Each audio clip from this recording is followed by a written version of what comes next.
Doctor APJ Abdul Kalam, संघर्ष से सफलता तक की प्रेरणादायक कहानी। डॉक्टर APJ अब्दुल कलाम का जीवन एक ऐसी प्रेरणादायक कहानी है जो हर व्यक्ति को अपने सपनों को पूरा करने की दिशा में आगे बढ़ने का हौसला देती है।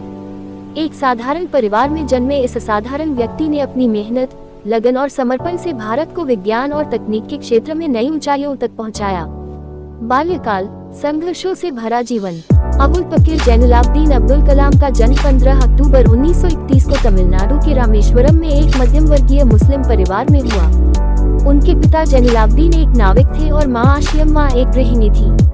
उनके परिवार की आर्थिक स्थिति बहुत अच्छी नहीं थी, लेकिन उनके माता पिता ने उन्हें हमेशा ईमानदारी और कड़ी मेहनत का महत्व सिखाया।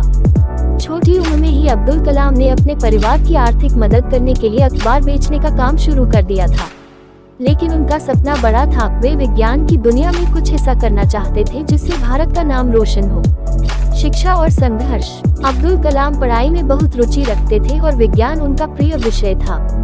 वे घंटों तक किताबों में डूबे रहते और हर नई चीज को सीखने के लिए उत्साहित रहते थे।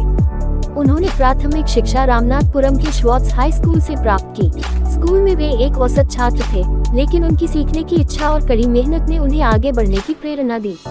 आर्थिक समस्याओं के बावजूद उन्होंने मद्रास इंस्टीट्यूट ऑफ टेक्नोलॉजी में दाखिला लिया और एरोनॉटिकल इंजीनियरिंग की पढ़ाई की। MIT में पढ़ाई के दौरान उन्हें कई कठिनाइयों का सामना करना पड़ा, लेकिन उन्होंने कभी हार नहीं मानी। उनका सपना था कि वे एक दिन वैज्ञानिक बने और देश के लिए कुछ महान करें। वैज्ञानिक बनने का सफर। अब्दुल कलाम की मेहनत रंग लाए और पढ़ाई पूरी करने के बाद वे भारतीय रक्षा अनुसंधान और विकास संगठन DRDO में वैज्ञानिक के रूप में शामिल हो गए। इसके बाद वे भारतीय अंतरिक्ष अनुसंधान संगठन ISRO से जुड़े और वहां उन्होंने कई महत्वपूर्ण प्रोजेक्ट्स पर काम किया। उनका सबसे बड़ा योगदान भारत के पहले स्वदेशी उपग्रह प्रक्षेपण वाहन SLV-3 के विकास में था, जिसे 1980 में रोहिणी उपग्रह को सफलतापूर्वक अंतरिक्ष में भेजा गया। इसके अलावा उन्होंने मिसाइल मैन की उपाधि भी प्राप्त की, क्योंकि उन्होंने अग्नि और पृथ्वी जैसी मिसाइलों के विकास में अहम भूमिका निभाई।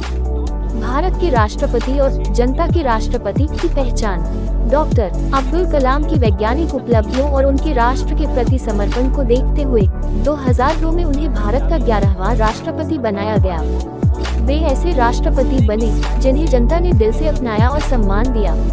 अपने कार्यकाल के दौरान उन्होंने हमेशा युवाओं को प्रेरित करने का काम किया।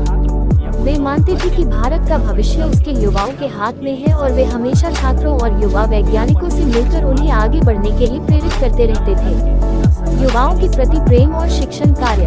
राष्ट्रपति पद से मुक्त होने के बाद भी अब्दुल कलाम ने युवाओं के मार्गदर्शन और शिक्षा को ही अपना मिशन बनाए रखा। वे विभिन्न विश्वविद्यालयों में प्रोफेसर के रूप में जुड़े और छात्रों को बड़े सपने देखने और उन्हें पूरा करने के लिए प्रेरित किया। उनकी किताबें wings of fire, ignited minds, my journey आदि युवाओं के लिए एक प्रेरणा स्रोत हैं। वे हमेशा कहते थे, सपने वो नहीं होते जो हम सोते समय देखते हैं, बल्कि सपने वो होते हैं जो हमें सोने नहीं देते। अंतिम क्षण और अमर प्रेरणा। 27 जुलाई 2015 को डॉक्टर अब्दुल कलाम IIM शिलोंग में एक व्याख्यान दे रहे थे, जब उन्हें अचानक दिल का दौरा पड़ा और वे इस दुनिया को अलविदा कह गए। वे अपने आखिरी क्षण तक भी युवाओं को प्रेरित कर रहे थे। उनका जीवन हमें सिखाता है कि अगर हमारे इरादे मजबूत हों, तो कोई भी बाधा हमें अपने लक्ष्य तक पहुंचने से नहीं रोक सकती। उनका योगदान और उनके विचार आने वाली पीढ़ियों को हमेशा प्रेरित करते रहेंगे। निष्कर्ष।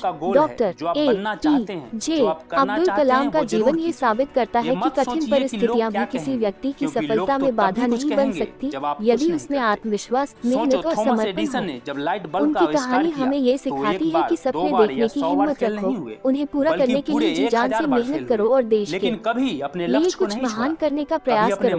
वे न केवल एक वैज्ञानिक थे, बल्कि एक महान शिक्षक, लेखक, विचारक और सबसे बढ़कर एक सच्चे देशभक्त थे।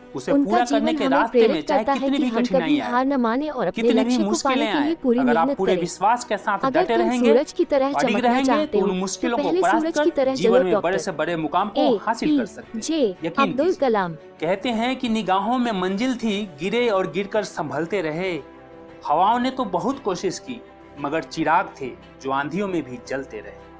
अब्दुल कलाम कहते हैं कि सपने वो नहीं होते जो आप सोने के बाद देखते हैं, सपने वो होते हैं जो आपको सोने नहीं देते, और यदि आप सूर्य की तरह चमकना चाहते हैं तो पहले सूर्य की तरह जलना होगा।